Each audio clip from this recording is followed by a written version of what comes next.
Foolio's killers were just found dead in prison. Only days after being sentenced, and now all fingers are pointing at law enforcement over how the case was handled. I haven't seen more thorough policing than that. That almost leads me to believe that maybe the feds lent a hand, or some assets or resources, or maybe that they got a bigger... The case moved too fast, and now, with 2 suspects permanently silenced, people are asking the real question. Who wanted them gone? Why? Let's break it down. The Foolio 5 and the Florida bloodbath. They thought it was over, just days after being sentenced for the ruthless, premeditated murder of Jacksonville rapper Julio Foolio. 2 of his alleged killers were found dead in prison. And here's the kicker. Rumors are swirling that this wasn't just random prison violence. This was payback calculated, carried out, and possibly even covered up by those behind the scenes who was supposed to keep them alive for trial. And what's worse, the most shocking part of this story hasn't even come out yet. But we'll get to that, because if you think Foolio's death was just another tragic chapter in gang violence, if you think this is just another case of street beef gone too far, you're missing the point. This was never just about one rapper. This was about revenge. This was about power. And this was about a justice system that's starting to look less like a courtroom and more like a gladiator arena. So how did it spiral? This violently, this quickly?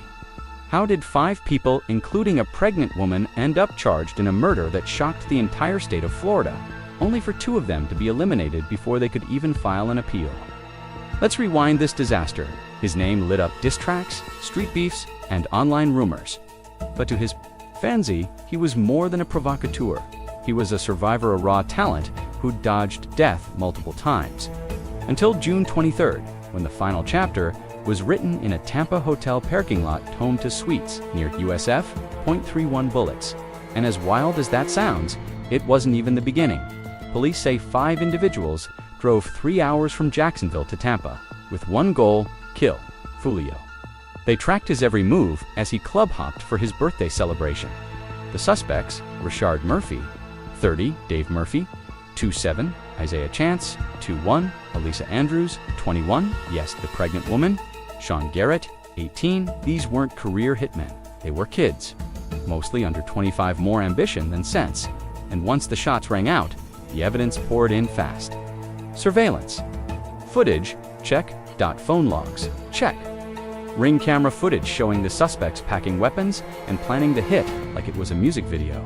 Check. This case had more receipts than an IRS audit, according to Tampa police.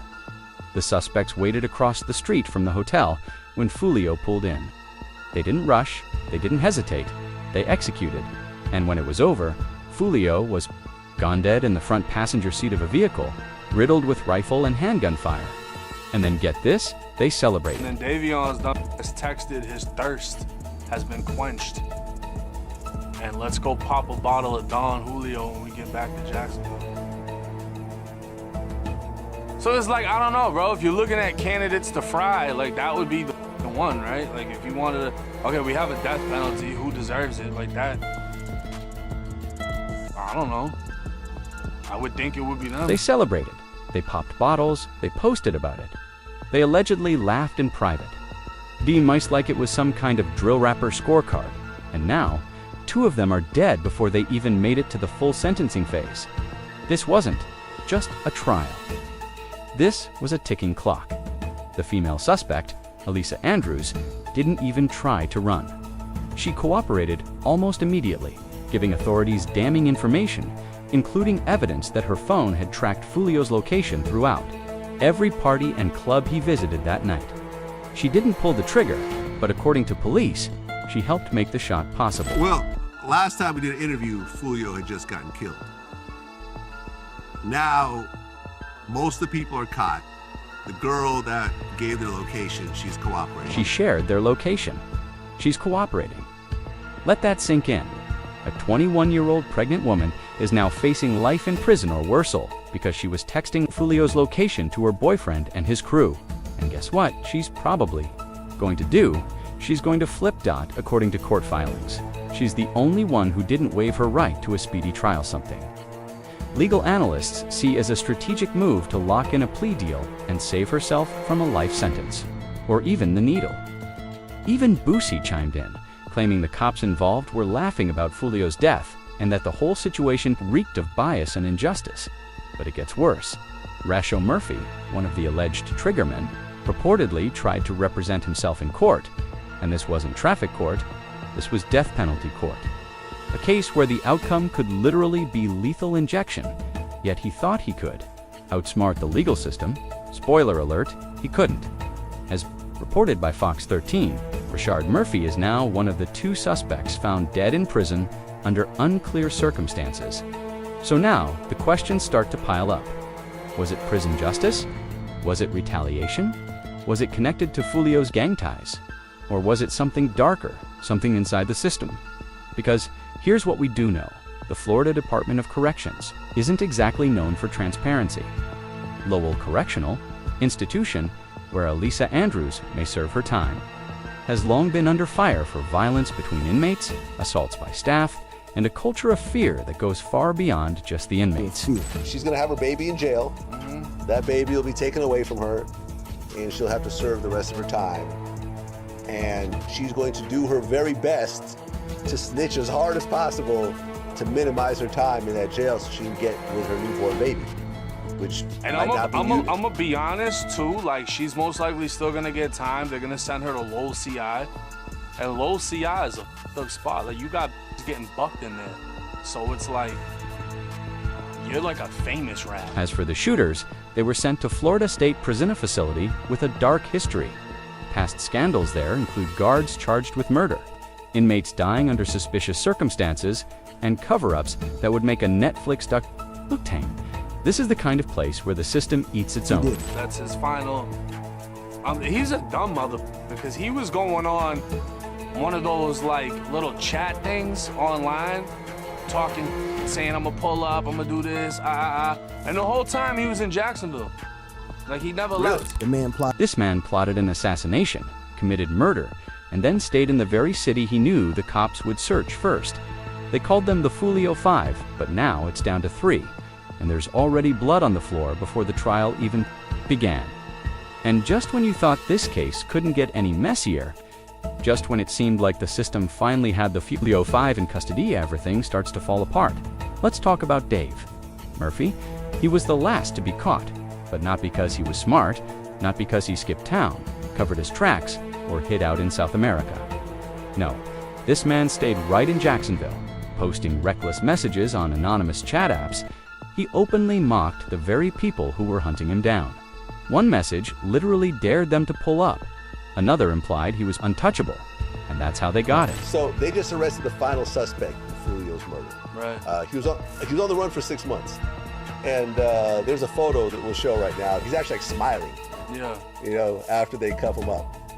I guess, I don't know, he wants to act tough with his last Yeah, moments that's of his freedom. final hoorah before it's honey buns and noodles forever. That's his final. He's a dumb mother. Devon never left the area. Authorities didn't need advanced tracking.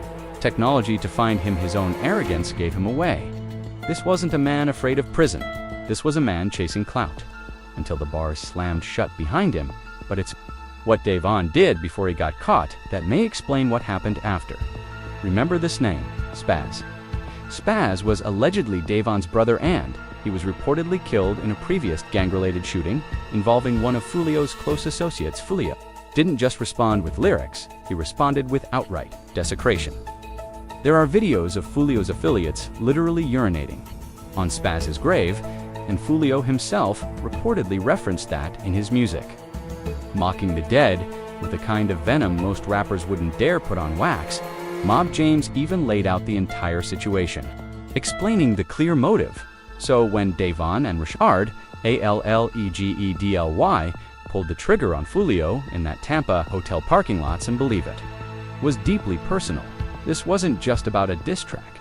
This was about blood, and that's where the story takes a darker turn, one that few are willing to discuss publicly, because the very people who laughed at Foolio's murder, the same people who ignored his mother's cries for justice, are now the ones investigating how 2 of his alleged killers mysteriously died in custody. Let's rewind. When Foolio was killed, multiple vehicles were tailing him. Investigators used surveillance footage, license plate readers, and even cash. app transactions to track down everyone involved. One of the shooters allegedly used a Cash App card to book the hotel. Another was seen loading cast-iron rifles into a car captured in crystal-clear footage thanks to Tesla's built-in cameras. And Ring doorbell surveillance. You got the Teslas that are acting like sentries with 360 camera. Yeah. It's the clearest camera ever, 4K. This was a digital crime scene from start to finish. They didn't just get caught, they left behind a breadcrumb trail of stupidity that prosecutors are now feasting on. But why does that matter? Because when inmates like Richard and Sean died behind bars, the prison system refused to give a straight answer. At first, it was chalked up to inmate violence, but anonymous insiders suggest otherwise. Word had reportedly spread in the yard that Foolio's connections ran deeper than just music, that people inside the prison knew exactly who the shooters were and decided to handle it the old-fashioned way. One anonymous story claims Richard was cornered in a hallway, brutally assaulted, and then left without medical aid for hours. Another suggests Sean was taken out in his sleep. These reports remain unconfirmed. But if even a part of them is true, the bigger story isn't just that they're about who let it happen. Because if the Florida Department of Corrections is turning a blind eye, then this isn't just a story about gang wars, it's a story about state-sanctioned revenge. Just listen to what 1090 Jake said about the Florida prison system. And low CI is a tough spot. Like, you got getting bucked in there. So it's like, you're like a famous rat. You know what I mean? But they more so be going after the girls that be killing their own kids and like crazy like that. But low CI, the Florida Department of Corrections doesn't fuck off. It's very much like, it's war. You know what I mean? You got COs killing people, inmates killing people. So what they have to look forward to isn't anything nice. And then obviously if any of them get death, that's a whole nother different story. This isn't hypothetical, it's a documented pattern. Florida's correctional institutions are infamous for excessive force, inmate deaths, and widespread abuse. And whether you believe it or not, the evidence suggests this was never just about justice, it was about erasure. They didn't want a trial, they wanted silence. And they got it. 2 suspects, silenced forever. A system that delivers death before the verdict.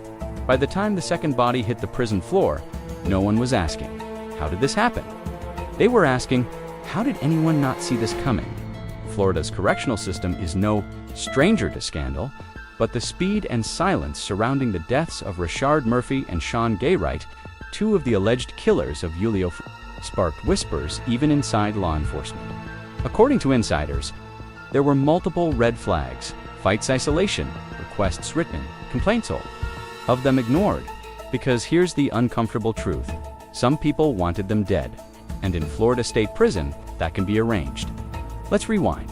Richard Murphy was charged with first-degree premeditated murder, just like the others. But his case quickly went off the rails. According to court documents obtained by local media, Richard requested to fire his attorney and represent himself. Multiple outlets reported that his behavior raised serious concerns. He wasn't just defiant, he was clearly frustrated. He claimed he couldn't communicate with his lawyer. He felt like he was being treated as if already convicted. I think this guy's nuts. I think that's why. I mean, he wants to defend himself, which is insane in a death penalty case. And then he actually has said that he may use an insanity defense, which also is insane in itself when the facts show otherwise, that these guys had meticulous planning and attempts to cover up crime. And when you have that, good luck in getting an insanity defense, because to sustain an insanity defense, you have to have an established medical condition, and you have to not know the difference between right and wrong. But when you meticulously plan and then try to cover up your tracks, that shows you knew the difference between right and wrong. It shows you knew what you did was illegal.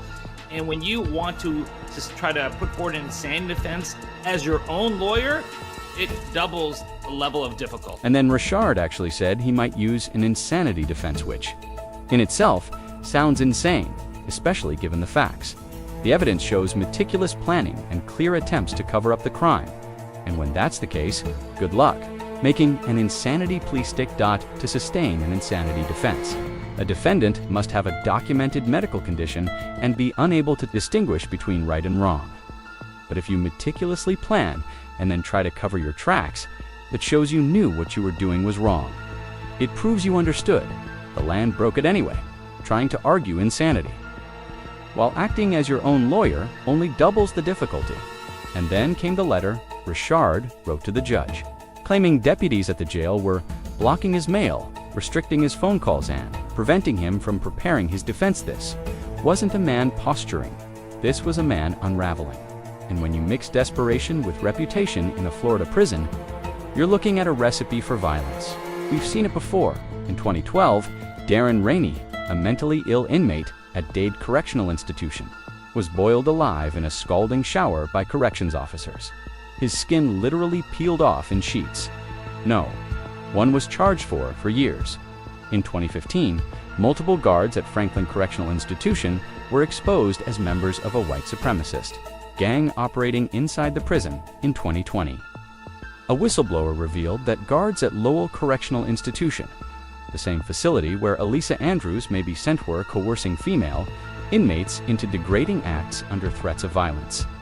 So, when two young black men, freshly charged with killing a famous rapper, end up dead within days of sentencing, that doesn't sound like bad luck. That sounds like a pattern, especially when you factor in the gang affiliations involved. Let's be clear, Foolio wasn't just a rapper. He was the face of a crew called 6 Block. His rivals, ATK and 1200, the same groups law enforcement believes coordinated his murder in retaliation for past killings. But this feud goes back years. This is something in Jacksonville that is very well known. These videos, both by our victim as well as by the rival gangs, are posted immediately. It's in the public domain, and it details this long-standing feud. This feud ran deep.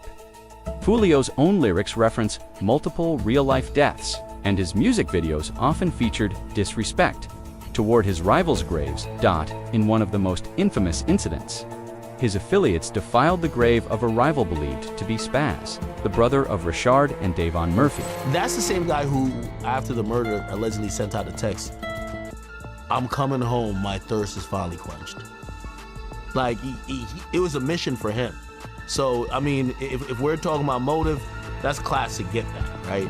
Hey, his people did something to my brother. They kept laughing about it. They've desecrated his gravesite. This is a rapper who's been known to make videos at gravesite or laugh at the dead. Now we get to laugh. That text wasn't just a flex, it was a blood oath fulfilled. So what happens when that kind of beef spills into a Florida prison, where gangs, guards, and politics collide? It turns into a war zone. 1090 Jake, a former inmate turned prison reform advocate, has described Florida's jails and prisons as nothing short of urban battlegrounds. He says fights are expected. Extortion is routine, and murder isn't an outlier, it's a strategy. So when Sean Guy, only 18 years old, reportedly died in custody, no one flinched. An 18-year-old charged with murder, facing the death penalty, now gone. Dead before a judge or jury ever heard his side of the story. Did he even fully understand the consequences of what he had signed up for? Because here's what people forget. Most of the Foolio 5 were barely out of their teens. They weren't calculating. Hardened criminals, they were digital-age soldiers in a war they didn't start. And now, 2 of them are dead. Talking about the role the system played. Why is there more outrage over a diss track than there is over multiple deaths in custody? Because it's easier to paint these young men as monsters than it is to ask the hard questions. Why were higher-risk defendants housed in general population just days after sentencing? Why were written complaints from Richard ignored? Who approved the transfer of gang-affiliated inmates into rival pods? And more chillingly, who benefits from their silence? Because dead men don't testify, dead men don't cut deals, dead men don't expose the deeper layers of a war that may stretch into law enforcement and politics. And trust, this war is deeper than rap. Let's talk about how it all came to a head that night in Tampa. Foolio was in town celebrating his birthday, documenting every move on Instagram, clubs, parties, and eventually the Home to Suites Hotel, where he would spend the Jones was in town celebrating his birthday and posted on his social media his locations several times throughout that night. Surveillance video was critical in this investigation, as suspects were seen on video following Jones from location to location. Unbeknownst to him, Foolio was being followed. A team of 5 traveling in 2 cars, armed with multiple weapons, drove 3 hours from Jacksonville on a mission, fueled by vengeance. The girl, Elisa, reportedly tracked Foolio's movements through text messages. Her phones, GPS logs, and social media activity tied her directly to the trail. They knew when he was at the Airbnb. They knew the exact moment he arrived in Tampa. They followed him to each club, each stop panned, then they waited. Foolio didn't die instantly, but he never stood a chance. His body was found slumped in the front seat, riddled with bullets. 3 other people were wounded. None of them were the target. But here's what should truly freeze you. Every single step of the murder was caught on camera. They were caught on license plate cameras. He used his mama's car. His mama said, I had that car that my son had. My son had it. Surveillance footage. License plate readers, ring doorbells, phone logs, cash app, receipts. They found bullets in that kid's house. They found one of the murder weapons. They found bullets matching from the shooting scene. This kid kept collectibles from the case, like mad inside of his house. It's not like they're gonna get off for this. No, they got so much evidence against them. Like when you go through it, you can pretty much just, all right, pick a prison. Where do y'all want to go? But it's just not, you can't even come up with a defense. My son had it. Surveillance footage were cooked from the moment they pulled the trigger. But the system didn't wait for a verdict. It made its own judgment. It played executioner, and now there are only 3 left. A pregnant woman, a delusional fugitive who thought Instagram DMIs made him invincible, and a man clinging to an insanity defense. As the judge prepares for a death penalty trial, this is beyond hip-hop. This is a death spiral. And the most disturbing part, nobody wins. Foolio is dead too. Suspects are dead. One woman may give birth in shackles, and the rest are staring down decades or death behind bars. But this isn't just about this case. Zoom out, and you'll see the pattern playing out across the country. Drill rappers murdered in coordinated hits, retaliation killings celebrated.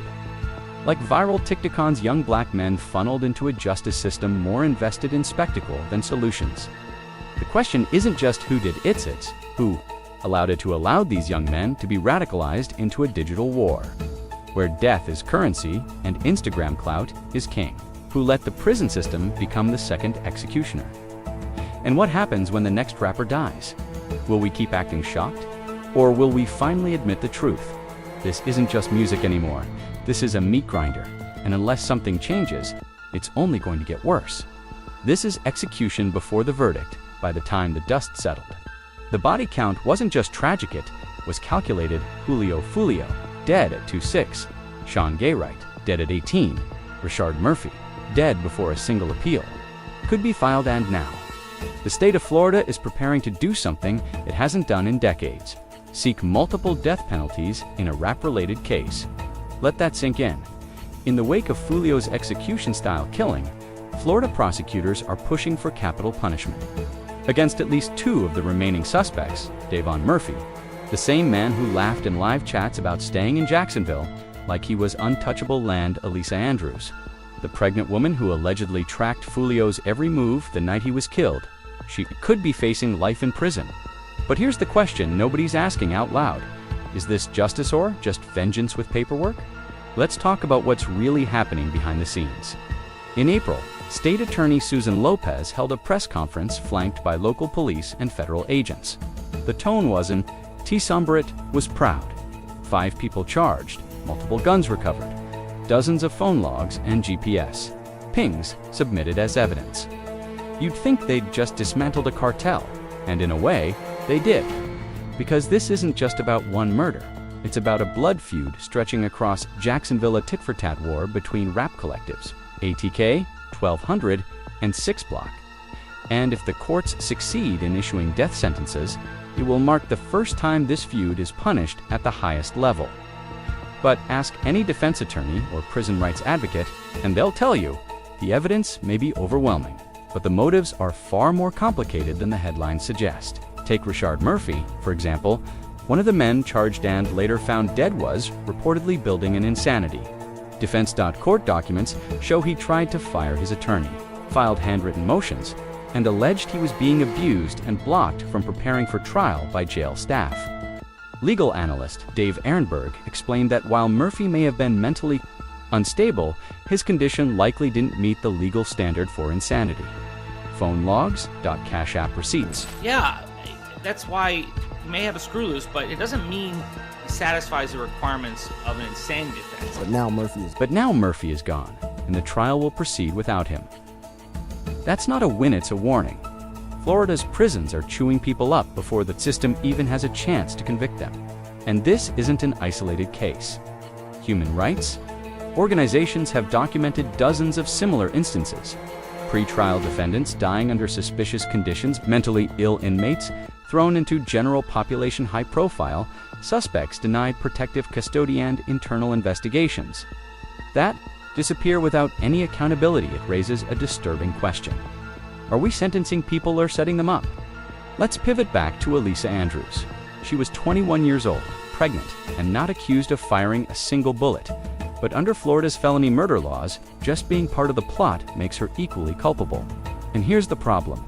Andrews is likely cooperating. Prosecutors haven't confirmed it publicly, but insiders say she's been talking since day one. Alicia, the girl, she gave an interview with police right when she got picked up.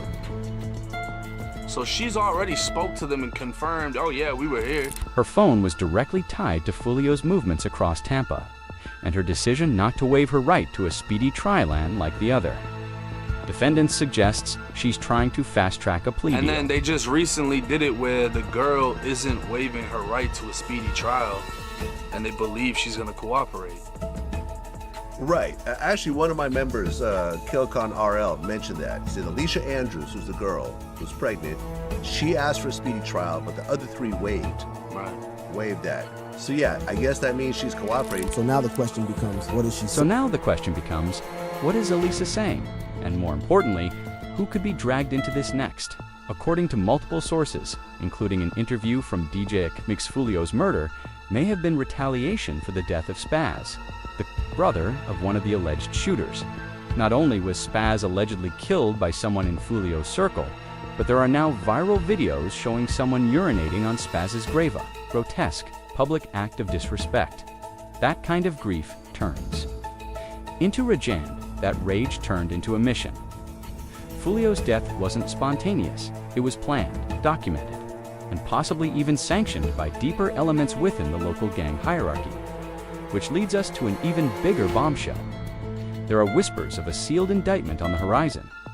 Multiple criminal justice insiders have claimed that federal agencies were involved in the investigation, particularly in handling digital evidence. They subpoenaed. Cash App records pulled phone logs from power-straced vehicles across multiple counties. That level of involvement hints at something much larger, a pending RICO case. Which means this isn't over.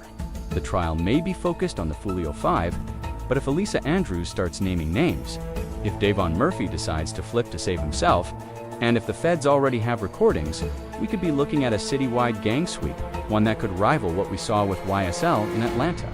Only this time, there may be more bodies than courtrooms. Can handle and through it, all through the clout chasing, the courtroom drama, the conspiracy theories. One fact remains. Dulio Foolio is gone. A man who used music to tell his story, who lived and died by the rules of the street, who made enemies by mocking the dead, and paid for it with his life. Foolio was controversial, but he didn't deserve to die like that, and neither did to teenagers who never even got their day in court.